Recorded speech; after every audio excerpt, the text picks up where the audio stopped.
Bonjour tout le monde, jeudi 8 février 2018, horaire inhabituel pour ce point bourse du jour puisqu'il est 14h33. Ce matin on a organisé un day trading live, donc c'était une matinée assez calme, le marché a bougé un petit peu, pas énormément d'opportunités, on a proposé de vendre sur des rebonds le CAC 40, le DAX aussi, le DAX a pas rebondi donc on n'a pas pu faire grand chose. On a acheté de l'eurodoll ce matin vers un 22,25 au-dessus de ce niveau-là, avec comme premier niveau d'allègement la zone des 1,2263, niveau qui vient d'être atteint il y a quelques minutes. Donc sur les indices, c'est bien toujours pareil, un marché qui reste baissier, on voit qu'il n'y a pas de relais pour l'instant à la baisse, et nous pour l'instant nous faisons l'impasse sur de nouvelles secousses. Scénario à remettre en question en fonction de ce qui se passe bien évidemment, mais on continue à travailler toujours à la vente principalement, en vendant notamment pour cet après-midi, et ça valable pendant encore une heure jusqu'à l'ouverture des marchés US. Une vente à 43,5 peut être tentée, voire même sur les plus hauts d'hier soir. Ce matin, on a eu un petit coup de bol, on va dire, puisque il y a eu un petit excès ce matin. On était placé à 13,5 pour acheter à l'ouverture et le marché a ouvert un petit peu plus bas. Donc on a pu faire un petit écart rapidement, gagner 15-20 points en quelques minutes, donc même quelques secondes, ce qui est toujours agréable. Sur l'eurodoll, on continue à travailler à l'achat, donc on était méfiant ces derniers temps, mais on cherchait tout de même à acheter.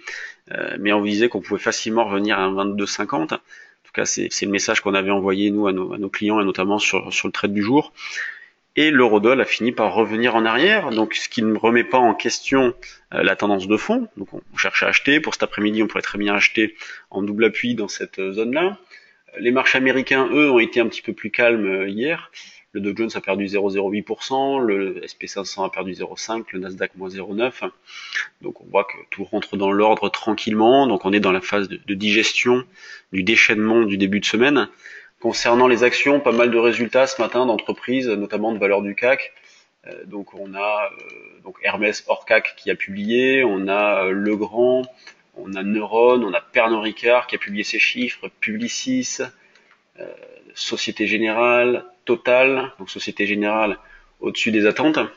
D'ailleurs, on verra que la Société Générale est en forte hausse, elle prend 3,8%. Total a publié ses chiffres donc en ligne avec le consensus des analystes, et Total est en hausse de 1,8%.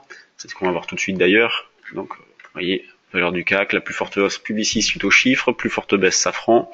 Donc, grosse divergence entre les valeurs, mais bon, pas vraiment d'excès, en tout cas rien de très inquiétant pour le moment. Donc, le marché digère le déchaînement, comme je le disais, du début de semaine. Au niveau des mid et small cap, eh bien ce matin on a proposé quelques valeurs pendant le day trading live, notamment Clara Nova sur un petit retour en arrière. Donc valeur à surveiller vers 0,9 on a proposé, donc je vais vous l'afficher, Clara Nova. Voilà. Vers 0,9, un achat peut être tenté dans cette zone-là, donc valable quelques jours pour jouer un rebond, donc pullback dans cette zone-là, niveau sur lequel la valeur avait tenu mi-janvier, enfin le 24 janvier précisément. Sur ce, bonne séance à tous, et à demain pour une bourse à une heure un petit peu plus habituelle, vers 9h15, 9h30. À demain.